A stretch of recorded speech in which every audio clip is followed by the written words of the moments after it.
Bueno, para los que estamos un poco más en comunicación con la realidad de la Iglesia y de nuestra diócesis, pues cuando nos anunciaron el nombramiento de don Carlos fue, pues, no una incógnita porque estaba en las quinielas y se hablaba mucho, pero no conocíamos nada de él, de cómo era. Y yo en este tiempo, pues, me ha llamado la atención muchas cosas, pero si hay alguna, además como padre de adolescentes que uno es y tiene que combatir a veces situaciones complicadas, me llama mucho la atención, pues, de don Carlos, su prioridad, su preferencia, su predilección por los jóvenes y por la importancia que tienen. El otro día, sin ir más lejos, el viernes pasado vimos una escena insólita. O sea, el viernes, el día en que a las 10 de la noche, pues todos los jóvenes están empezando a hacer planes para la noche, ver dónde se va, etcétera. Marchas, discotecas, botellones. Bueno, pues en la Basílica de la Virgen no cabía un joven. Además sentados todos en el suelo, en situaciones incómodas, sin apenas convocatoria, porque no había habido apenas tiempo para hacer una llamada generalizada y se produjo un fenómeno, es decir, algo que pues don Carlos que hace, que es el primer viernes de cada mes, pues ese encuentro con los jóvenes para la noche. Bueno, pues ahí estaban y se produjo un momento pues muy bonito, muy hermoso con los testimonios que iban aflorando. Yo como persona y como padre y como periodista me llama mucho la atención la preferencia, la prioridad que da don Carlos a los jóvenes y sobre todo el conocimiento que tiene de la sensibilidad juvenil. A mí me llama mucho la atención, Sergio estaba ese día cuando tuvimos un desayuno con los directores de periódicos, nada más llegar don Carlos a Valencia, pues lo que se entabló fue una conversación pero interesantísima entre dos directores de medios que eran padres de hijos adolescentes y decían, pero don Carlos, es que los jóvenes están imposibles, es que no hay posibilidad de establecer comunicación con ellos. Y él decía una expresión que a mí me llama mucha atención y que luego incluso lo he comentado en casa, dice, bueno, pues es que hay que creer en los jóvenes, hay que creer en los jóvenes y si no crees que en los jóvenes, ¿cómo son? Entonces, a mí lo que me gustaría preguntarle un poco a don Carlos es, ¿cuál es esa receta, entre comillas, a tantos padres que a lo mejor nos están escuchando ahora mismo, padres de familia, que tienen en sus casas a veces situaciones complicadas con los hijos adolescentes? ¿Hay alguna receta para superar esos momentos de desasosiego, de depresiones, de cabreos generalizados? ¿Cuál es ese sentido que usted trataría de despertar en las personas que justamente con los jóvenes, a los que usted conoce también, se encuentran con mayores problemas? Bueno, veo que Luis apela al pastor, pero también al maestro. Sí, es que bueno, él es maestro, él es pastor. Por eso. Y ha sido pedagogo. Y además ha estado con jóvenes que procedían de reformatorios, que es una de las cosas más asombrosas de su biografía. Yo te contestaría con las virtudes cuando nos preguntan por la fe, la esperanza y la caridad, ¿no? Que son virtudes que tenemos que vivir y adherirnos totalmente a ellas, ¿no? Con los jóvenes, de alguna manera, hay que vivir esto. Primero, lo que has dicho tú, hay que creer en ellos, hay que creer en ellos. Segundo, hay que amarles como son, no como yo quisiera que fuesen, sino como son. Yo sé que no pueden ser un joven como yo lo fui a su edad. Han cambiado muchas cosas, tienen otras posibilidades que yo no tuve entonces, ¿no? Y hay que esperar en ellos. Hay que saber esperar mucho de ellos, porque saben dar mucho. Cuanto más les das tú, más saben dar ellos. Y además son generosos. Esto no quiere decir que yo les esté poniendo en un altar de santidad, porque fallos los tenemos todos. Pero me parece que esto es esencial para poder trabajar con los jóvenes. Al fin y al cabo, esto es lo que en el Evangelio descubrimos nosotros en nuestro Señor Jesucristo, ¿no?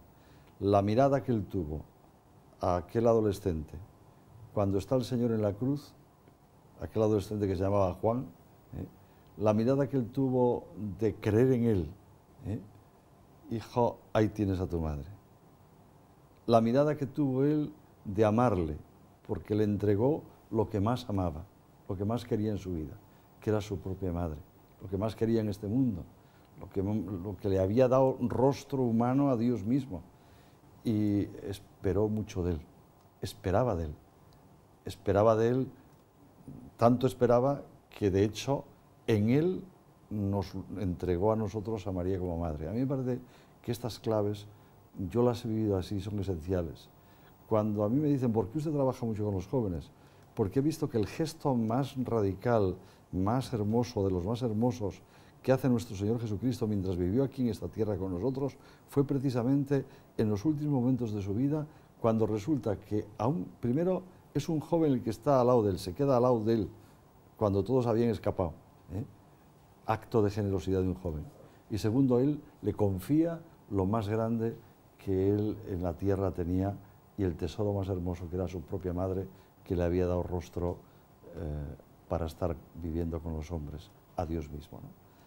No sé, creo que estas son esenciales, estas tareas, y después también creo que hay que estar muy cerca de los jóvenes, sabiendo lo que tú eres. Es decir, tú no puedes decir lo que a veces se oye de los padres, ¿no? Pues yo es que soy amigo de mis hijos. Mire usted lo que tiene que ser el padre, déjese de cuentos, que lo que tiene que ser es padre. Lo mismo que un profesor tiene que ser profesor.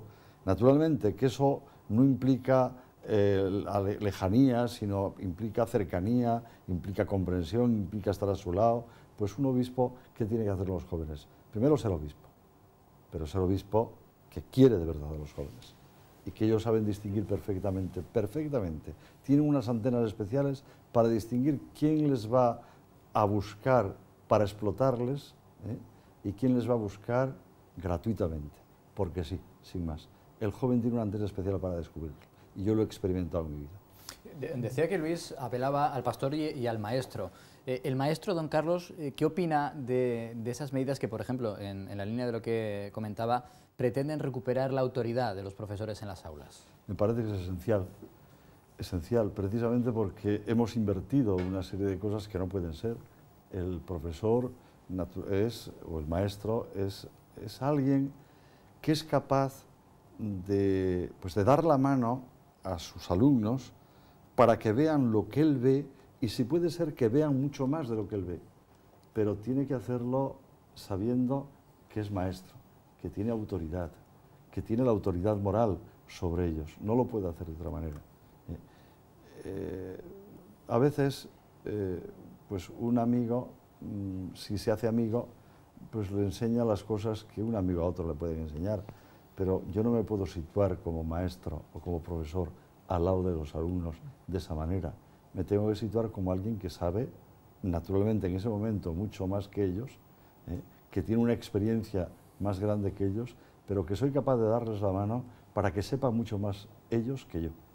Si me permite, José Luis, a propósito de la autoridad, yo quería preguntarle a don Carlos, ayer mismo aquí en Valencia tuvimos la dicha de tener al cardenal francés Manoy, que estaba inaugurando las actividades del año sacerdotal. Y entonces digo lo de la autoridad porque una de las reflexiones que hizo sobre lo que tiene que ser hoy un sacerdote, dijo que un sacerdote debe tratar de unir en su actividad pastoral la autoridad y la misericordia.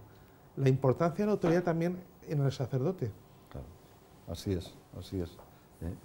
Se refiere a esa autoridad, que es autoridad moral, que es autoridad de alguien, de que cuando uno habla sabe que los demás le escuchan porque habla no desde fuera, sino desde dentro de sí mismo.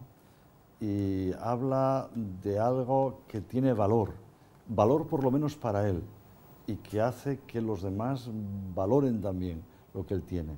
Yo creo que esto es muy importante. He visto que meditabas la pregunta de Luis, Javier, luego nos dices por qué. Antes, María José.